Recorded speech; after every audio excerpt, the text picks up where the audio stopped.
We rolling? We could. Yeah, let's roll. Technically. Yeah. Let's go. I'm not a big... I like to watch... The only team I really care about across all sports, like I get passionate over, is Florida State. Oh, yeah. Okay. So you are into football pretty strong, because anybody into college football is like die hard. Right. Well, you know, when it comes to Florida State, my dad played at Florida State, won a national championship with them. Oh, that's dope. In '93 with Bobby Bowden. Wow. So, you know, I was conceived up there. Yeah, my grandma had to go to the hospital out there, so we went to visit her, and I saw the whole place, and it was dope. Dope Campbell. Yeah. Yeah, it's sick. My little brother plays up there now. His name's Jaden Floyd. Dang. Yep. Yeah. So, you know, I got an affinity for Florida State just because of Pop's blood ties. That's cool, man. I was born in Tallahassee, too. What, you went to college? Yeah, I went to the University of West Florida in Pensacola for baseball. Oh, yeah, okay. Yeah. So you got in with baseball. Yep. That's sick. Yeah, like I said, I play baseball. I'm Dominican, so you already know, like, Dominicans are supposed to be like the superheroes of baseball. Right. Even though Asian dude from Japan is crazy. Shohei Ohtani. He's not getting... I feel like he should get love like LeBron. I don't think you're ever going to find that again. Like, that's just not even... I mean, baseball's... It's like not even real. Yeah, baseball's a different... Well, I mean, LeBron also gets a shit ton of hate. Yeah, a lot, yeah. Right. Shohei Ohtani, I don't really see a lot of people hating on him. Yeah, he's just, he's just like a joker, kind of quiet guy. Quiet dude. But as far as, like, he's so good at it, I feel like he is like LeBron level. Right. He just doesn't have the cool LeBron, I guess, rep. Right. It's like boring home run hitter, but it's like, no, do you not understand? Like, this is like never been seen before. Right, a pitcher at that. Yeah. Dropping tanks. Yeah, like it's... Yeah, man. I love it. I love it for baseball. Yeah, it's pretty dope. But that's cool, man. So you went to school here in Florida. You played baseball growing up. You were telling me, man, that like that you went from playing ball and then somewhere along the way was like, yo, I just want to rap. Yeah, man. You know, I played baseball my whole life, did T-ball, Little League, AAU. I was really big into travel ball. I played for this team called the Orlando Reds. Shout out Coach Logan. Yeah, that's my dog. He's still wow, he said travel ball. I did a little bit of that. A little bit of that. Yeah, man, that was, I mean, 2 days in the summer, parents sacrificing everything. Yeah. Traveling all over the country. Equipment's $1,000, all that, right, yeah. Easily. So ended up getting a scholarship going to the University of West Florida. You know, they're selling you the dream. Oh, you're going to start, yada, yada, yada. Yeah. Get up there, end up getting red-shirted. I had always rapped and done music, but when I got up there, my uncle got me a USB mic from my laptop. So I was just recording myself, recording the homies. USB mics, man. Right. Put out a little project. I'm like, it's terrible. If I listen to it now, I'd puke. But I realized, like, okay, I really like this music thing. And then, long story short, my roommate got caught smoking weed. Right, failed the drug test. Yeah, school. Yeah, he played on the team too. And for NCAA, I don't think it's like a couple game suspension. It's not a big deal. But for our coach, like real deal Southern dude, like real high on the moral chart, real like religious guy, great guy, Coach Jeffco. I wonder if he's still up there. Anyway, we had he kicked him off the team. Dang, completely no, right. no, nothing, like no conversation. So I'm trying to hide a couple days later at practice. Mind you, I'm like the only black guy on the team. I think we had a Dominican guy. Yeah. But I'm sticking out like a sore thumb in Pensacola, Florida. Yeah, Pensacola, Florida. You know what I'm saying? It's different over there. So he's like, look, man, basically, you got a couple options. If you tell me the truth, you can come back next year, no scholarship. If you, he's like, if we drug test you right now and you fail, you're done. So those are pretty much your two options. This is before I knew about like detox drinks and like any of that shit. Bro, there was none of that around. Right. It was just drink a gallon of water and and hope for the best. So I'd never been drug tested, any of that stuff. So I'm like, damn, I don't know what I'm going to do. Long story short, I'm in my communications arts class, and there's this quote by Abraham Maslow, and it's musicians must make music, artists must paint, and poets must write if they're to be ultimately at peace with themselves. What humans can be, they must be. And I was like, what? And I got it tattooed right here. I'm seeing my whole life right now as you're saying it. I'm just like, bro, like I got that tattoo. Right. Called my pops. I'm like, dude, I'm coming home. I'm gonna rap. And he's like, all right. And my dad played in NFL too. Yeah. He played for the 49ers. Wait, so from that moment you were inspired to just be like, here's the truth. Right. I want to do music. You know what I'm saying? Dang, that's crazy, man. Wow. Yeah, bro. Came home, did my first ever show. first year home back from college, all the homies are back home. We did a show. We sold like 300. Now, why when you say this, I feel like this is like the greatest decision. Like your parents thought that this is the great. Well, you feel me? You're like, yo, bring out the cow. I'm gonna come. I'm just kidding. What my dad is like, and my parents. The way that flowed though was crazy. Right. This is a good story after that. It's crazy. Right. I mean, yeah, we did a great show. My first show, we sold a ton of tickets. That's crazy. Then my second show ever, bro, opened for J. Cole at the beach. Yep, opened for J. Cole at the beach. What year was this? Bro, 2010. No, that's awesome. 2010, 2011. What? So he was big, but he wasn't J. Cole like he is now. They were starting to love him. Sold out. He had the beach and sold out. And I remember, it was me and my homeboy who was my hype man. And I didn't understand how to perform at the time. I thought I thought my music was so fucking cool. Yeah. Like, they gotta love this. Right. Terribly recorded. No performance. Like, no crowd interaction. I'm just up there rapping my heart out. Mind you, no lyrics. Like, just the raw instrumental. Trying to rap over the instrumental. You know what I'm saying? That's just terrible. The speakers aren't that good. If you're an artist, right, and especially if you're an opening act, make sure that your vocals are on your tracks that you're performing. Bro, I don't even understand, man. It will sound so much better. I'll be relying on these speakers to be good, bro. They'll save you when the sound system's trash. You're relying on the sound guy to know your sound. Like, it's about the main act. They don't care about you if you're an opening artist. Facts. Unless you're part of the tour. And even then, it's questionable. So have the tracks, even if they're pulled down in the volume a little bit, have those mains on there. That's the tip. Yeah. Like, that's day one, too. I learned that the hard way, man. Yeah. Yeah, bro. Because here's the thing. Like, if your mic goes out, worst case scenario, your song is still playing. You can still interact. Who knows? Who knows if you're even, you know what I'm saying? So, yeah, have your fucking... And it's funny. Yeah, you're right there. No, it's funny, man, because it's like, a lot of times the sound systems, when we're doing open mics or you guys are starting up, people are starting up, bro, those sound systems need some backup vocal, man, because your mic might not even be, like, leveled right. 100%. And then you be complaining, it's like... I think all artists should like stop complaining about the sound system. Just accept like you're gonna have to perform in some pretty bad sets. Like that's just how it is. Like, and it's about voiceovers. It's a part of the growth process, and I think that's one of the things that a lot of artists miss now is because we got this instant gratification. You can go so viral so quick, and I think everybody's chasing that viral moment versus like really being in tune with their journey. Like, wow. Now I'm at a point where, I've opened for Machine Gun Kelly, Waka Flocka, Tory Lanez before he was shooting, That's people. Crazy.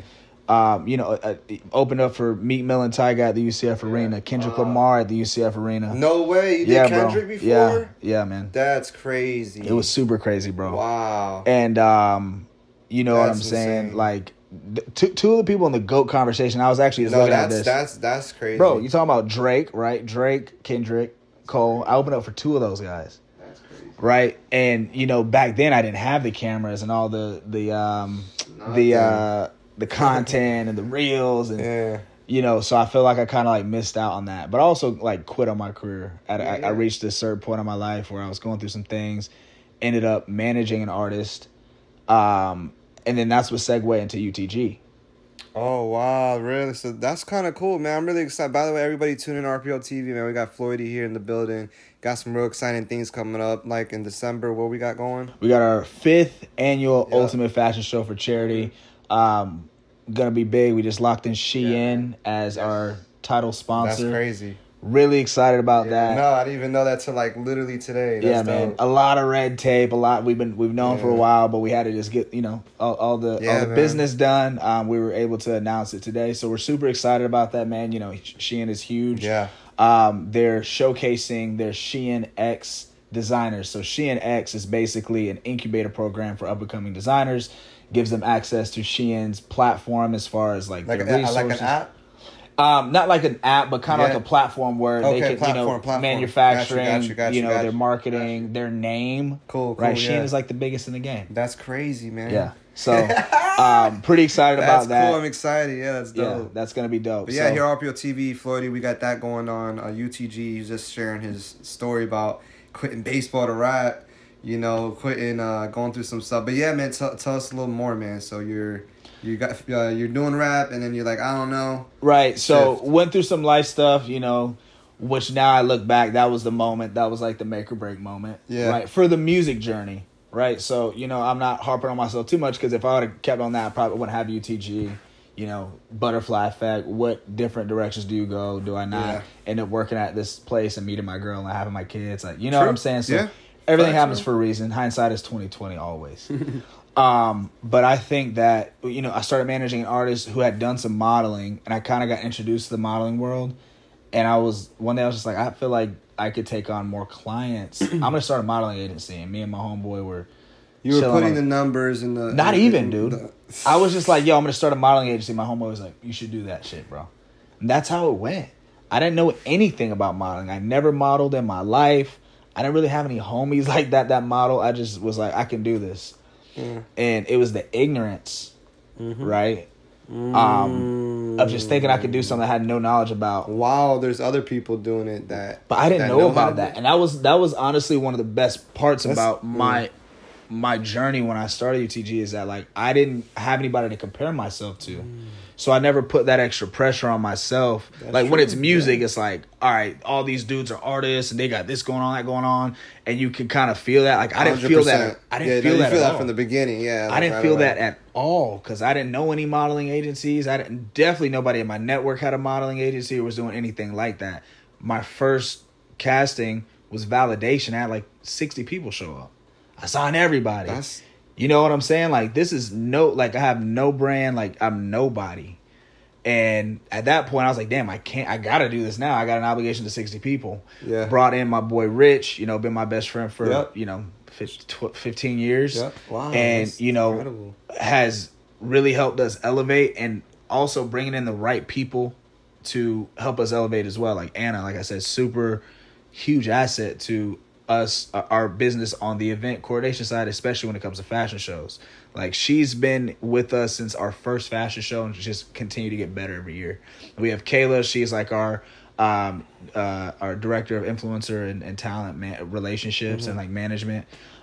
She does a great job at, like, you know, interacting with the talent and making sure that they're heard and you know, just being a great resource for them. That's so just man. Building the right team around you. Yeah. How does that come about when you name drop all these amazing people working with you? How do you even navigate there? Like, how, you know, you say you started by just being kind of like ignorant, and so how does it even end up what it is today? Like, what would be some beginning steps you remember? Well, so, you know, when I was doing the music run, Rich was my manager. Rich and my boy Jordan Nix were my managers.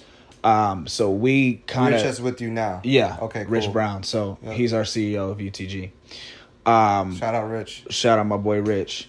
So we've already been in that entertainment space, and that's what we kind of leveraged, our relationships from the music industry, you know, getting our early on getting the models in music videos and getting them in photo shoots and getting them modeling gigs with clothing brands and doing things like that.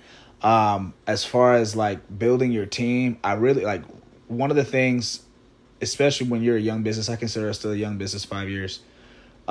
It's the people who just stick with you day one, really just like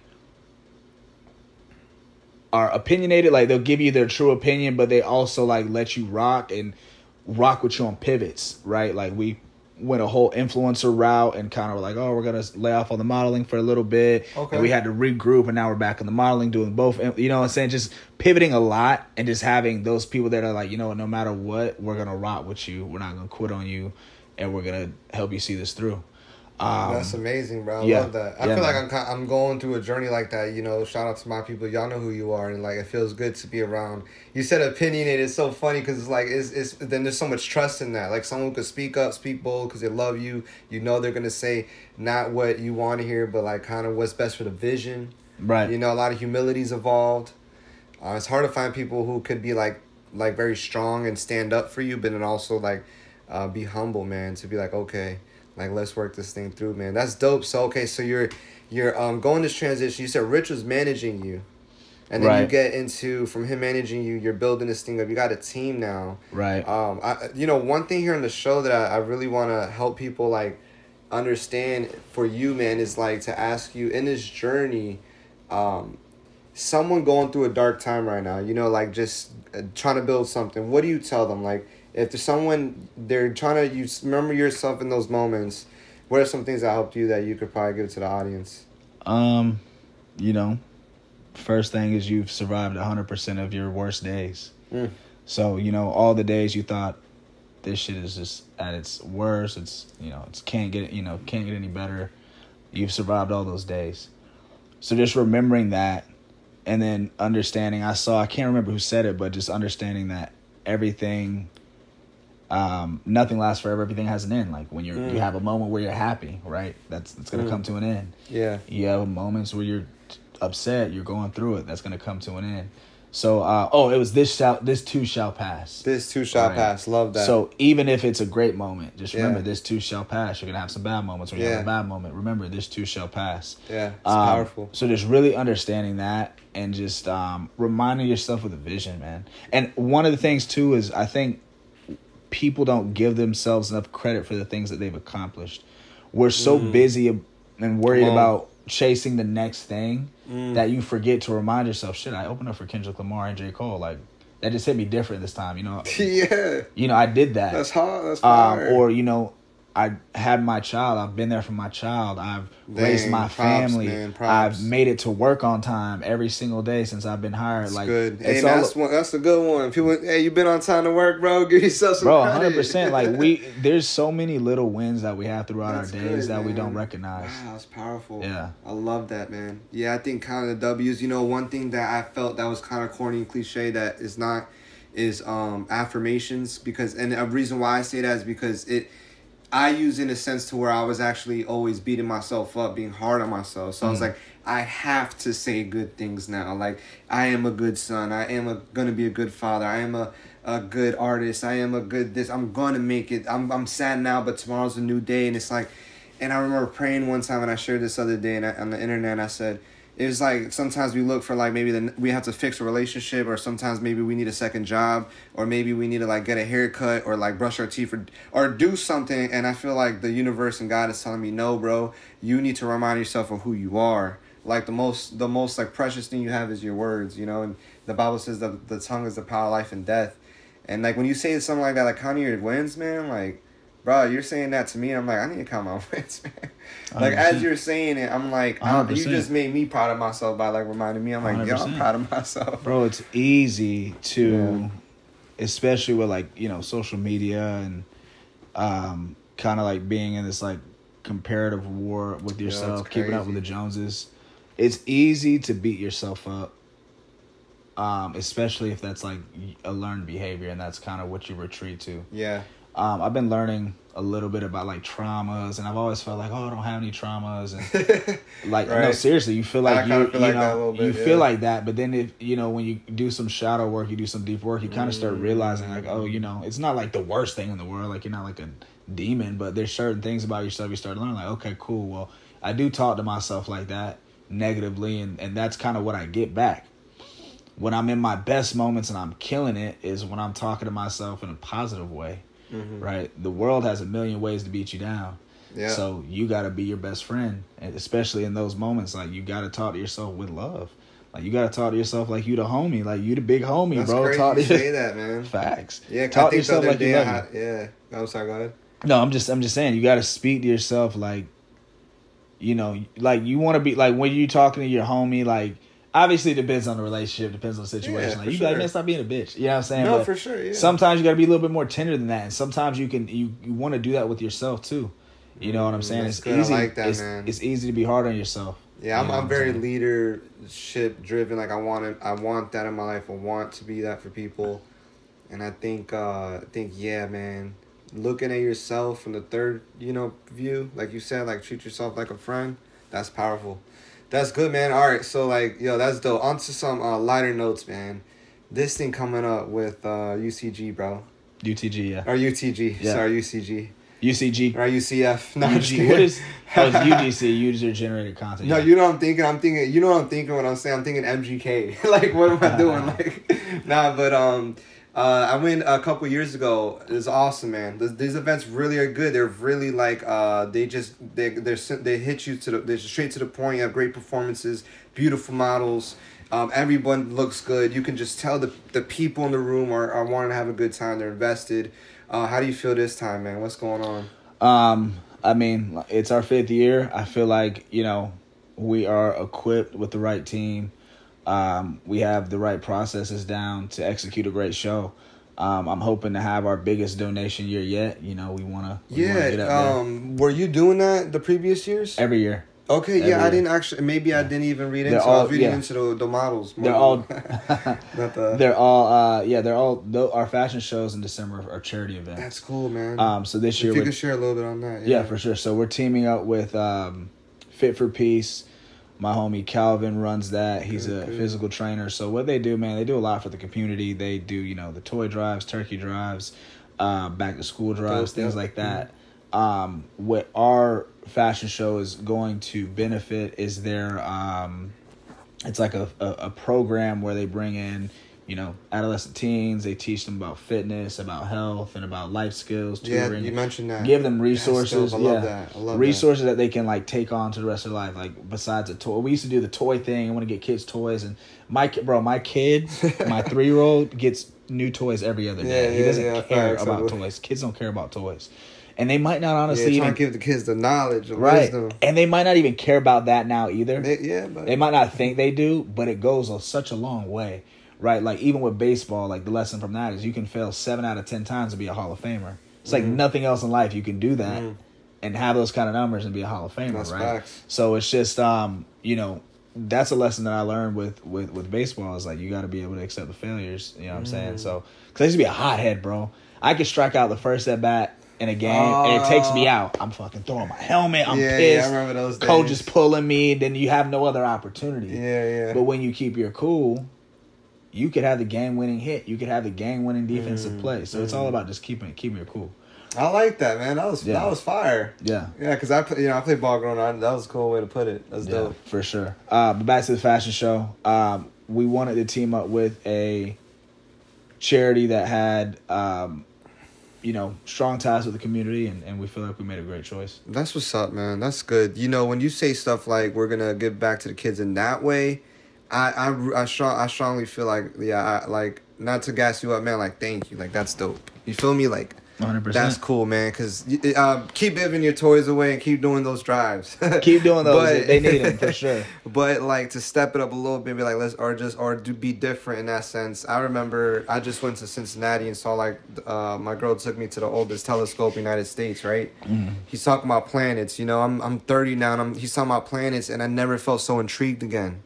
I was like, oh my God, I'm so old, because when I learned this in elementary school, I was fascinated, and I forgot that planets exist. Now when I look at planets, I could care less. I'm on my phone or going to work, and sitting there reminding me of what you said, when you're a kid, these moments are so impactful. So I'm 30 now, sitting there, and the child in me and the interest just came back yo, where was that? And it's yo, Rich, you were just so caught up in life that you just forgot these little things that you learned when you were small, and how much they inspire you and they push you to rap or do podcasts. So it's crazy. So they might not get it now, but it's going to last a long time. That's awesome, man. Hit you later. That's dope. Sure. Yeah, man. Shoot, where else are we going with this pod, man? What else we got going? Yeah, we could go all day. I'm pretty much right now kind of where I'm at right now. Oh, you got some bars, man. You've been spending some wisdom, bro. I appreciate it. I really wanted to keep it on this the event. But I like what you said. I think I want to maybe go a little bit here just before we go. You said you used to be a hothead. You know what I'm saying? That's powerful. I'm still working on it. Right? But I think a lot of things that doesn't get talked about is anger. I feel as I got older, I didn't realize I would deal with anger more. Right. And it's you're a businessman. You know what I'm saying? You're out here making moves. You're a father. You're making. It's every day we got to deflect these emotions. How do you deflect being a hothead or just that? I promise you, bro, that holds people back from their them being they're one step away from being the next best version of themselves. It's not even about just hothead. It's just managing emotions. Managing emotions. The better way to say it. One of the things that I've really been trying to remind myself a lot is don't take it personal. Right? There's some times where you think, oh, that person cut me off, or now I'm gonna road rage, or this person said something, and just don't take it personal. That person could be having a bad day. That person could have lost somebody in their life. That person could be late to see their kid get delivered. There's so many different things, and you can't even fathom. So just having empathy and just like, all right, you know what? It's not about me. For one, that's powerful. It helps you just like, I don't know. When you don't take things personally and you don't find like something, I feel like it's like kind of finding something to be angry about. When you don't do that, stuff rolls off. I saw a quote one time. It was like, did you really have a bad day, or did you have one thing that happened that you haven't let go of? Right? Somebody cut you off on your way to work. That's all that happened. Everything else is good. You're so pissed about that. You think your whole day is shit. But really, you're just mad because this person cut you off. But if you don't take it personally, you're not even thinking about that. Then you go to work and you have your best sales day. Then you go to work and you change somebody else's trajectory of their day because they're having a bad day. It's crazy. You know what I'm saying? So it's just like, don't take things personal. Yo, Floydie got the bars. Don't take things personal, bro. No, I was just talking about that with someone that, like, yeah, that whole taking it personal and, how your friend or someone in your business or anybody that you're just doing life with and you're trying to get to the next level or whatever, not even the next level, just everyday conversation with friends and family is like they, you don't know, they might be going through something. And then they said something or they did something and then you thought it was like this whole thing that they have of you, and it's like you said, no, man, they just missed a flight or they missed the game for their kid, and then the next day they're like they're telling you and they're apologizing, and you're like, wow, I just made this big old thing over not giving the empathy, not giving the. I was talking to my brother about giving the benefit of the doubt, and knowing when to do it, and wow, it's powerful stuff, man. But man, hearing this show, man, I love to do that, bro. And you were just kicking bars earlier, so I was like, let me get some more out of you before you get out of here. Yeah, bro. Shoot, I don't even think it's been even that long, man. We got a lot of information here. You already know Floydie's been doing this in Orlando, 5 years now? I mean, nah. We've been doing UTG for 5 years, but yeah. like been in Orlando doing my things before I was even old enough to Since be in the Kendrick clubs. Lamar was even blown up, yeah. Right, before I was even old enough to be in the clubs, yeah. What is out there for you, man? With all this going on, what are some things, on shows where they're always trying to get like things that nobody knows? Do you have any like, I don't know, do you have any projects or like inspirations or like anything on your mind? Well, Not even. Do you even want to tell the audience something? Like, yeah, I mean, right now, what I would say is, just don't be afraid to constantly recreate yourself if you feel the need to. Bro, I changed my Instagram bio so much. I changed my, like, what I am, public figure, celebrity. I changed that so much because I'm on a constant, like, change. And I'm kind of get to a point now where I've always felt like I needed to be one thing. So when I was managing artists, I didn't really put out my music like that or do music because I was like, oh, I'm a manager. I don't want to look like that guy. Or when I'm doing, when I'm kind of really locked in on UTG, it's like, oh, I'm a boss. Like I can't be doing music or just kind of putting yourself in these like mindsets where you can only do one thing. Bro, you're speaking my language. Bro, dog. we're humans. We do everything. Crazy, yo. You're gonna have to go on. You're not gonna hit this topic, bro. Bro, you have to be able to. You have to feel free to do everything, and it's kind of like what you use things for. So now, when music was, I'm trying to make it. I want to be this famous artist. Yada yada. I'm not thinking about that now. What I think about now is like I want to just put out dope shit. I want to build a dope catalog. I want my kids love my music, bro. So it's like fun when. Hold on, that's crazy. Yeah, bro. You just went Kermit the Frog. Yeah, that's my guy. Because I love it, man. Yeah, bro. No, because I feel like you're like I'm sitting here trying to get information for them, and I feel like I'm getting like. Bro, you're hitting me. You were saying reinvent yourself, and I feel like I was getting hyped because I feel like people, I feel like I was doing that a million times, and it was like almost wrong. Right. You're gonna make some mistakes. Some things you're gonna do is cringy. I did the whole solar thing. It feels cringy. But you also said like, oh, I'm gonna be a boss here and not drop this, and you're kind of like, whoa, like what am I doing? What am I really doing? Like, when you think about it, it's like when I think about that now, it's like how silly is that? Like look at Diddy and look at Jay-Z. They're the biggest bosses there fucking is, and they still drop music. You know what I'm saying? I saw another meme. That's real though. That's right. Real. And then you're like that's our legends. Our Michael 100%. Jordan. So when you're also like, you're giving yourself a fucking stupid time limit that you have to make it by. I'm gonna rap until once I'm 30, I can't rap anymore. Once you know what I'm saying? It's like, bro, they used to do that all the time. Bro, there's been so many great artists that have dropped projects in their Drake is 38. He's still dropping heat. You know what I'm saying? You feel like you have to make it. Like you don't. You just have to put out dope music. Here's the thing, making it is. To me now is I got 20,000 fans that are gonna spend $3 a month on my shit. 20,000 I hear people. you on that. Yeah. That's $60,000 a month. That's a pretty good living off of doing something that you love to do. So I think that people need to be You don't need to be Drake. Right. You don't need to be the J. Cole. You don't have to have all that. And now the way this shit is, bro, artists, learn how to make your own beats. Learn how to record yourself. Learn how to, like, cut expenses. That's, like, one of the number one reasons people stop doing music. It's expensive.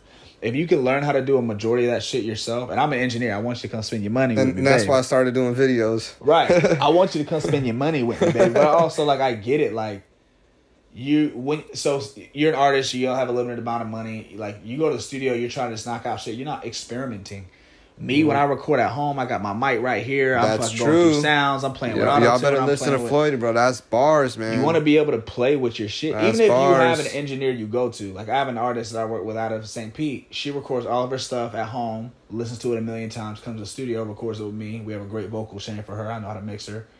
But she's prepared when she comes, bro. Like, she does a 4-hour block, knocks out 6-8 songs. Because she's already heard it a million times. She knows how she wants it to sound. A lot of these artists, bro, they get in the booth. They think they're all fucking cool. They fucking, oh, I'm so drunk. I've done all these pills. I'm a freestyle. And it's like, bro, you're not that good. I'm telling you, it's big, bro. It's true. Because for me, what hurts me the most as an engineer when I don't get something done for them to listen to. Right? I want you to leave with something. Ooh, to be honest, I didn't even know artists did that, bro. I used to come into all my studio sessions ready. Bro, they come in here, they want to do the punch for punch, and some guys can do it, and some guys can't. And you just got to understand where you're at, and just, you know, kind of understand your finances. When it comes honestly, to do it, if you're a guy that does punch for punch, like, I'm not even gonna lie, you're skillful. Like, that's skill right there, because I haven't even done it, and I've written songs without writing it. But to go in the studio and just do that, waste your time, waste your money, go buy your mic, do your own setup, experiment, create your aura, put your lights up, do whatever you got to do. That's true, man. Dang, that's real. 100%. Yeah, man. Do whatever you can do by yourself. So you're gonna try to be doing music, singles, album, EP. I'm not overthinking it, bro. You're gonna try to do some. You're gonna try to drop some stuff, maybe. Oh yeah, I definitely want to drop some stuff. But as far as am I gonna do a project? Am I gonna do this? Am I gonna do that? All I care about right now is creating. Bro, you're like Rick Rubin it out right now. Bro, all I care about is creating. You know what I'm saying? Like, if I put out my shit and my kids can hear it 20 years from now, like, that's a win for me. That's what's up. Because I listen to some of my old stuff and I'm like, damn, I was spending some shit. So when your kids get older and they listen to you, it's like your audio diary.